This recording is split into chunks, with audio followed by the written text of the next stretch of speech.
congratulations on an intense and really, it's just an honor to watch this film and see what these guys go through. Yeah, I'm glad you said that. It was an honor to make the film. This is by far, I think, the most heroic battle of the Afghanistan war. This unit, Bravo Troop 361 Cav, became the most honored unit, decorated unit of the Afghanistan war, and two men received the Medal of Honor, and there were several Silver Stars, and Yeah. these were 54 just grunts. They weren't Navy SEALs. They weren't Army Rangers. They weren't the kind of guys you make movies about, right? They were ordinary Joes who just were citizen soldiers, and Yeah. man, did they ever come through. Caught in a horrific situation. Right. Strategically, I don't know why anybody would have put them there to begin with. Well, it was not the best tactical decision.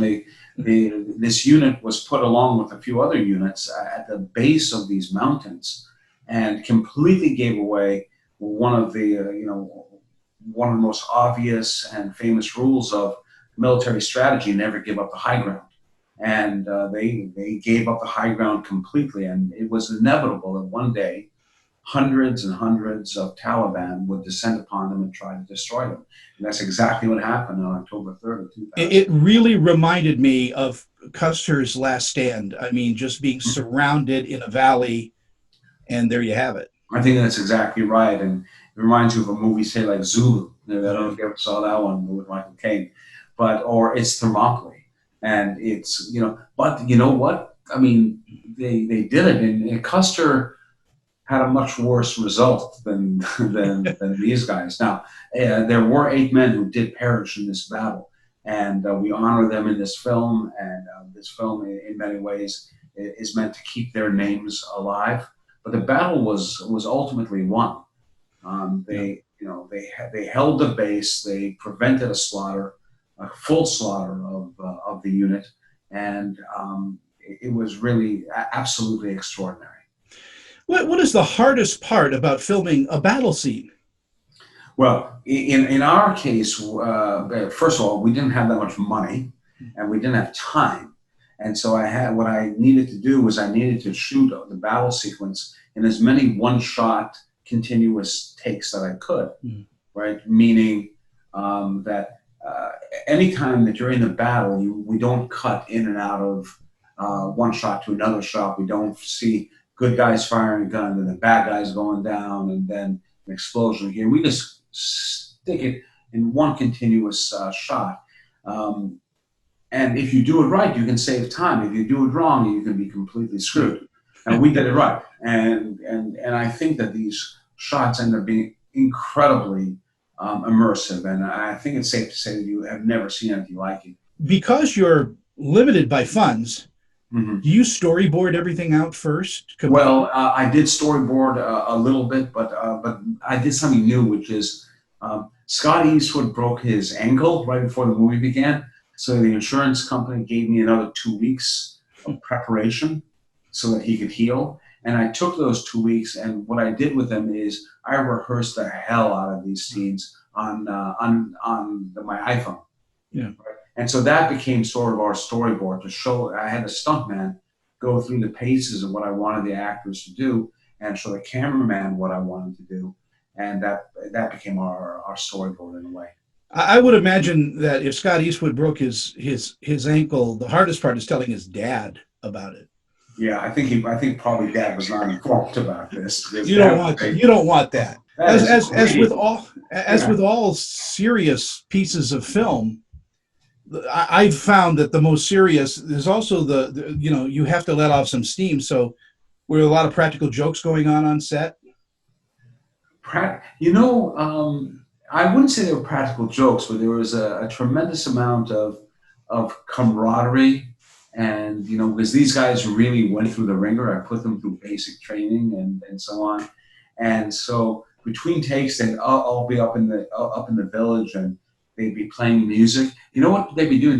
They're playing the music that their characters are based on played, right? Yeah. These guys are always getting into character. Like the British guys were never allowed to speak in a British accent.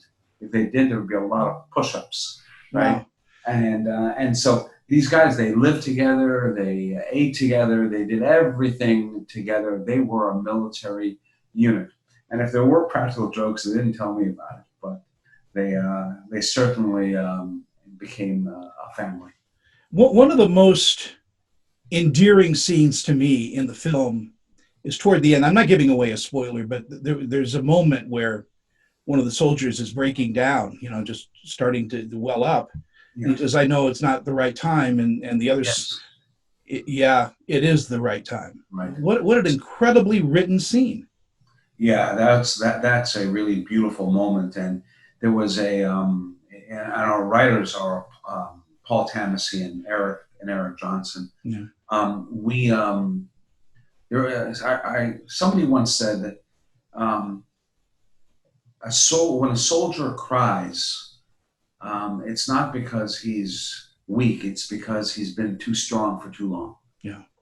And that's really what that scene was all about. And that said it all. Yeah. This is one of my top favorite movies of the year. No, not blowing smoke. This is just such an engaging film, and it has a good sense of itself. I mean, it really does show the humanity, the brotherhood, Right. all of that. There's some moments where you laugh, Yeah, for sure. but it is like any roller coaster. You have to have the little relief before the action hits. And what an action movie this is! It's really, really tight and intense. Well, we really went for it, and as I said, we prepared the hell out of the battle sequence, and it's a 45-minute sequence, and hopefully you lose weight watching the movie. I did. I know that, and I want to share this with other people. So where do we find the movie? It's opening. Well, the movie on starting July 3rd will be in some theaters where it's safe. Mm-hmm. Perhaps that'll be in your part of the country. And I hope it is, because it means things are getting safe and getting better. But it's also on VOD, video on demand. So you go to iTunes, you go to whatever the platforms are that you get your videos, and you can see it there. And just telling your audience, please see it on the best possible TV screen. Yeah. If you have to go to Best Buy and just sit there on their big screen, do that. Yeah, or go to Best Buy and buy a really good. Buy screen. a big TV. Yeah. Pretend like you're buying a TV for the Super Bowl. Yeah, something like that. As we end our interview, what do you have on the plate next? Well, it's difficult to say. I made a couple of big deals, one for a big TV show, one for a very big movie, but who knows when we're going to be able to start shooting. But definitely have got some goodies coming up, and we'll be announcing them as they do. Well, I hope I get to see you at the Film Critics Awards and all of that. I know this movie will be mentioned, everywhere.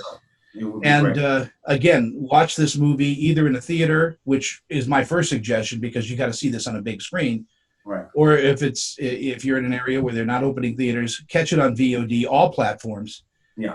Rod, it's so good to talk to you and see you again. Sir. Thank you very much, and good luck to you in Utah. And congratulations on the new film. Thank you for your time. Okay, cheers, my friend. Bye bye. Bye bye.